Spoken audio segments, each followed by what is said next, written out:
Caitlin Clark, almost unanimous -1 Angel race, received 1 vote, 1 first-place vote, or Rookie of the Year. Don't bring that fidget, because they compromised that what drove all submit goalie. WNBA legend got caught red-handed for scheming against Caitlin Clark and the rookie. The erased IUP. Until now, no one knew which seasoned player had made the extra effort to buy off that one reporter to vote against Clark. But now there is concrete evidence exposing. Or you might also be disappointed, because, while she's been silently fuming with jealousy, you've probably been supporting her the entire season, believing her to be a true icon. It appears that there is a voter out there supporting Angel Reese. I say to someone, to be fair, it's possible that 2 people cast votes, one for MVP, and the other for Rookie of the Year for Angel Reese. Why? It took this legend ages to develop yet. And just 1 season, Clark stole the show. You need help with this. So-called icon won the biggest WNBA title of the year on the same day that Caitlin Clark, I wrote have ever moniker mine. Prepare yourself. If you believe you have it all figured out, there is much more to this tale than just 1 negative vote that someone is making on of Angel Reese, because these are supposed to be media personnel or sports enthusiasts. These are the individuals that write and broadcast on sports, right?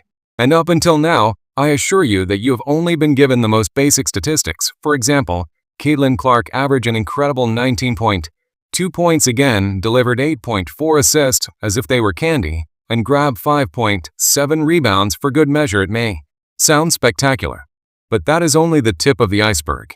Even more absurd is the fact that Clark didn't receive a unanimous Rookie of the Year vote, despite dominating practically every rookie stat imaginable. We wanted to know if you wanted to spread the word about the league or not. And some, like Andrea, were against that factor been taken into consideration when choosing who should be on the roster. Nope, rather to every single, by going to the clear winner. Chicago Sky rookie Angel Reese received 1 and only 1 vote. Furthermore, this was no insignificant coincidence. This was the kind of wild play that rocked the league, leaving commentators scratching their heads and fans holding their heads high. Says Caitlin Clark, let's face, it was the rookie who truly deserved every vote. Let's be honest. How come she didn't understand what is the significance of that lone strange vote?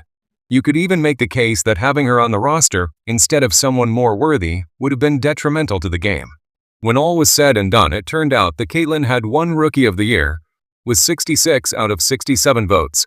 24 local journalists and 43 national sports writers from different WNBA markets cast their votes. That represents a sizable consensus among people.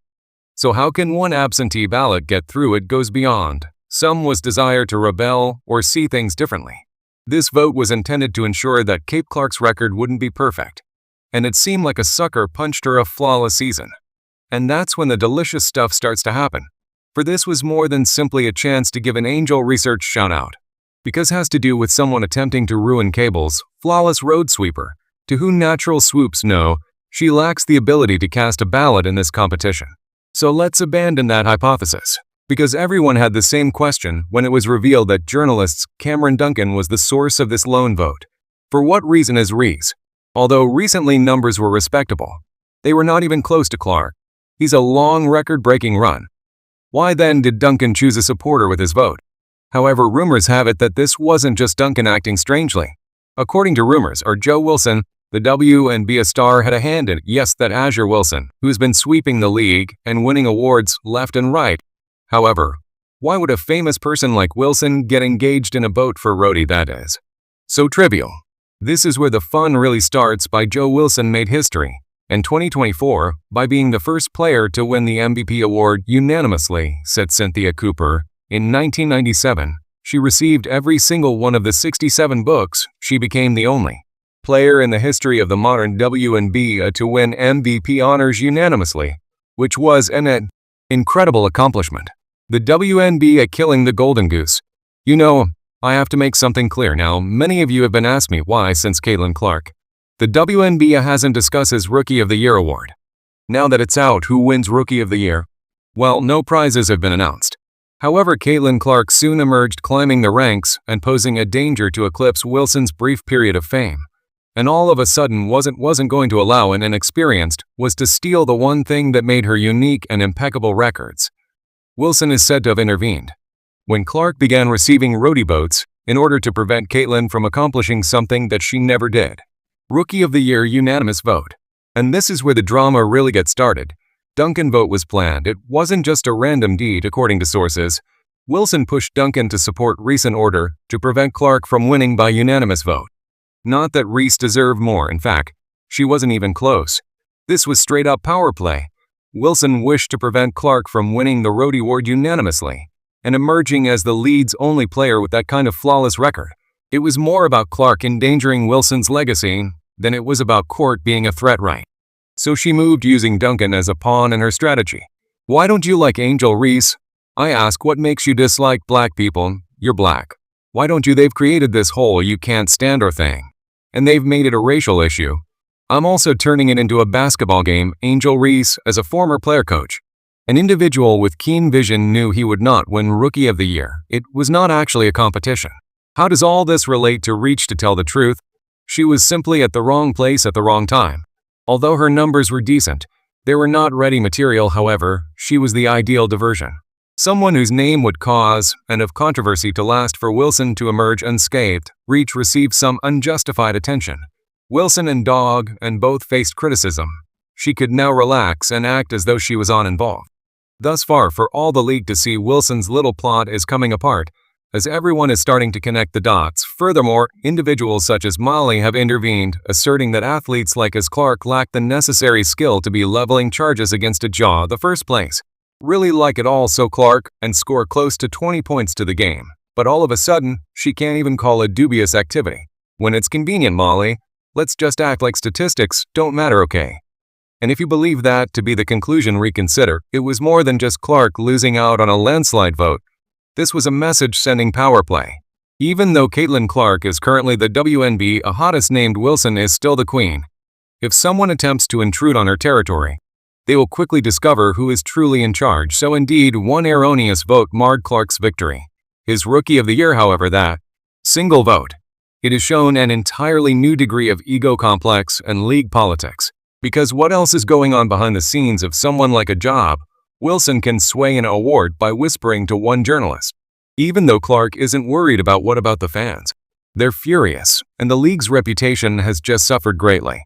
It's unclear what the WNBA is doing with Caitlin Clark. Can we all just agree on that they are clueless? Caitlin Clark proceeds the league as aggressive. Even worse, there was hardly any reaction from the league. Nothing in the way of formal comments or inquiries. Just quiet. The WNBA appears to be trying to act as though nothing occurred, expecting the public to forget and the tempest to dissipate. But Caitlin Clark and the fans will forget it. Because the entire sport suffers when a unanimous Rookie of the Year victory is taken advantage of not just one player. And while I was in, may have managed to hold on to her title as the unanimous MVP, if the whole truth ever comes to light, her reputation may suffer, to be honest. Though you probably assumed Asia was just trying to outdo her. As if she's been in the trenches, bought her way up, and understands what it's like to be overlooked. But no, rivalry and envy aren't the only things causing this whole disaster. It's about a far more repulsive word: bigotry.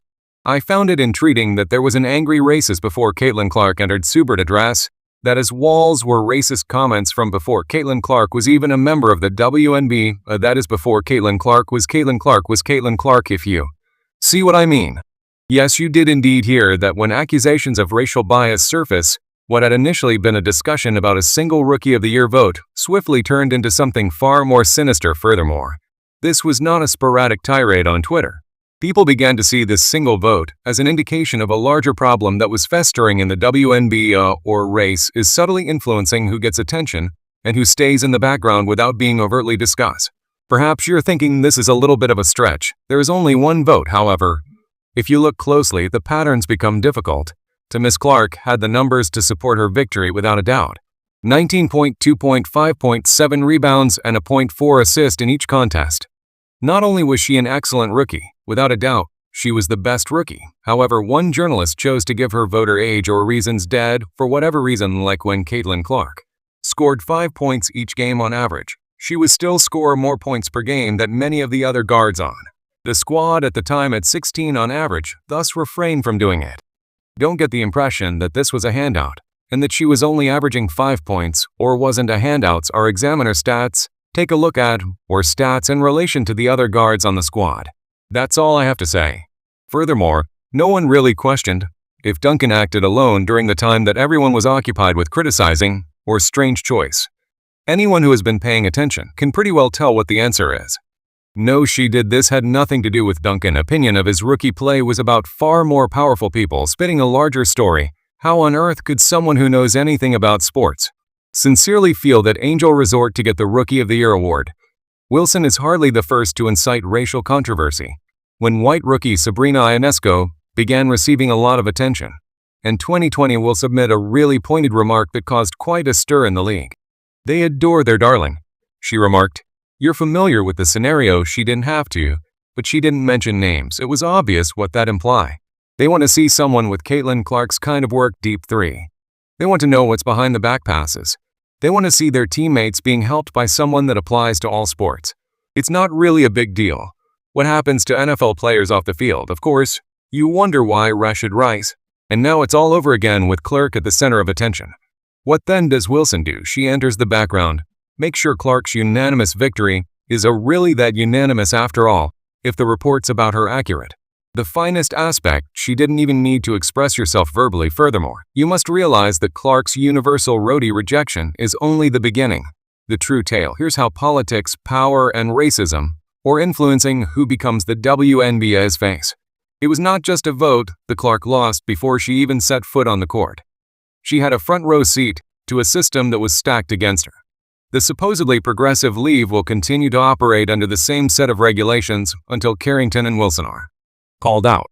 Players like as Clark will continue to bear the consequences.